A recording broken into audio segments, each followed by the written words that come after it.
Yeah, good morning, good afternoon, good evening. You can listen to what Rufia Oseni said in response to the Hope Uzodima saga when he said an Igbo man would never be president, as Simon Ekpa so supports him. For the Igbo man that says an Igbo presidency is not tenable, we should also remind him that his kingsmen died in the Civil War. And if he says his kingsmen that died have no rights to presidency, then he's saying that those that died in the Civil War probably died in vain. Because we even forget the terms of the Civil War. We forget in a hurry. Anyway, how are we going to remember when we have a country where they don't teach history in school? We forget that the marginalization complained about in the Civil War is still the marginalization happening today. We forget that it has taken over 40 years to complete the second Niger Bridge. And these are the things the Igbo cry marginalization for.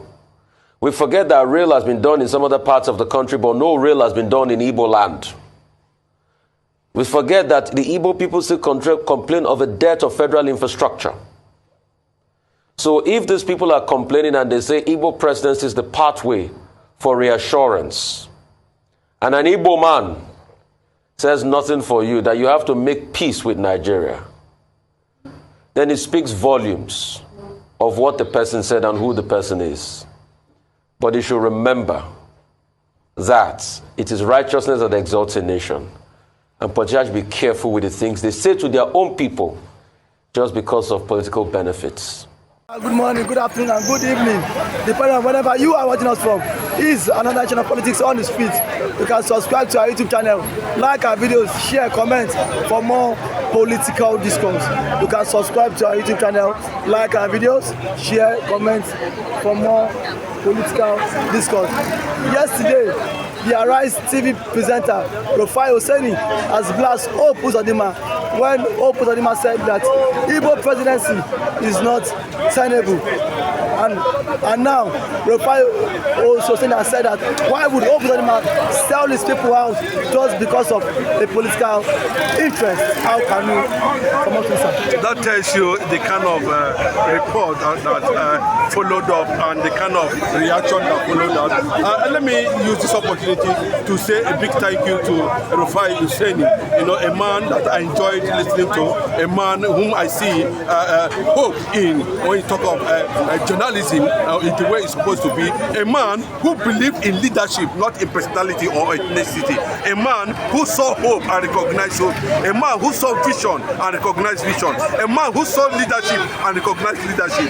And that is the kind of people we expect to have dominate the entire pen industry. I'm talking about the Nigerian media industry. We will have a good number of people like that, like Rufia Oseni, at least to an extent, would have held this government to be more accountable, to the dividends of democracy, as servants. But away from that, looking at Hope Uzodima and his reaction, you understand that Hope Uzodima is a decided threat, of mediocrity against the entire Igbo agenda. Who tells you that?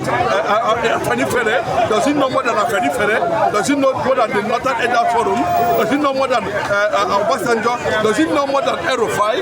Does he know, more than Ohaneze? Does he know all those people who are not Igbos, who are advocating for a Southeasterner of Igbo extraction to be president of Nigeria? It's not far-fetched. As long as Nigeria has never balkanized, as long as Nigeria has remained in total unity, as far as Nigeria has not gone their separate ways, one day, somehow, either by omission or commission, an Igbo man will become the president of Nigeria. And in that perspective, a lot of people are looking at 2027, where we are going to to have all the obedience marching towards the realization that was balkanized by INEC and the judiciary come 2027. And of course, like they always say, my OB is coming.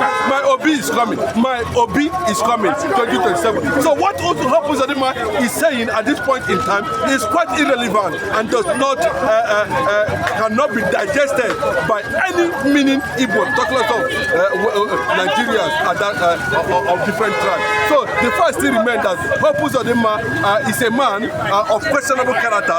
We know his status, we know how he became governor.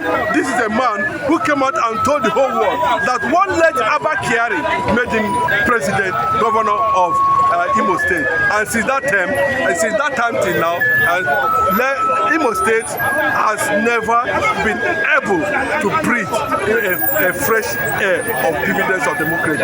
Look at what is happening in Abia State. A lot of kudos, shout out have been going to the governor of Abia State, talking about Dr. Alex Oti, who has shown a charisma, who has shown leadership, who has shown that not even the Godfather, whoever you are, what you want to give Abia is pure leadership, and is carrying it out seamlessly. So hope Uzodima can be in love with his people who knows how to destroy other people's tribe, is just to impose whoever they want to. Of course, they see him as a stooge, they see hope Uzodima as a stooge, and people continue to see him in that direction. He has nothing to offer, coming to tell a tribe like Igbo that it's not realizable. Their Igbo president's agenda is not realizable. I think he's still living in 13th, 14th, or even 12th century. But if I may ask you, now, why do you think the Igbos are against the Igbos? Because Rufia Oseni said, why are the Igbo leaders not always in unity to support their own? Why are they always against their own? Why are they always engaged? Because Uzodima, is he trying to please his paymasters or the presidency, or what is he trying to achieve? Let me tell you, if you look at what Rufai, was trying to say, he made it very clearly. He said there was no rail project going on in the east. There was no federal government infrastructure in the east. There had been inadequate presence of the federal government in the east. All you see is in the east are purely struggle of the Igbo race, trying to survive on their own. They've never been president for 104 years of Nigerian existence, and they have been adequately marginalized in the scheme of things, and which is very significant. Even a blind man can feel it.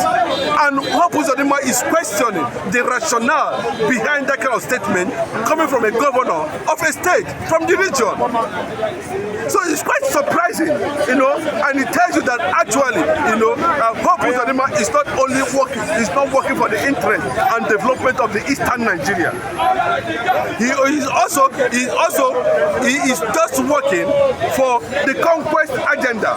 Trying to please, the APC-led administration, so that at the end of the day, like Wike and the rest of them, who has destroyed their identity for just a porridge of yam. So Igbos are not they are not fighting against themselves. You can see it everywhere. That does not mean that among 12 there will not be Judas.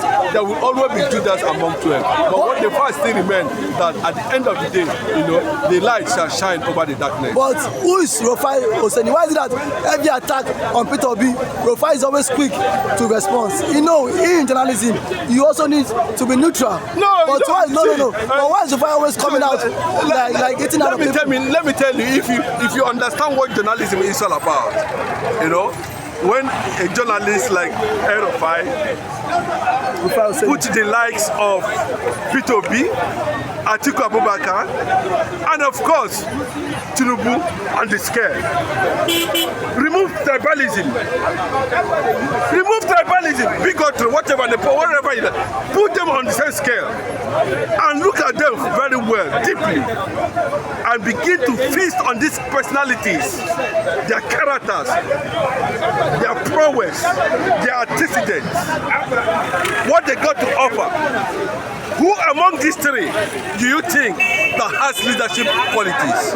And of course, it's Obi. He's not talking about Obi.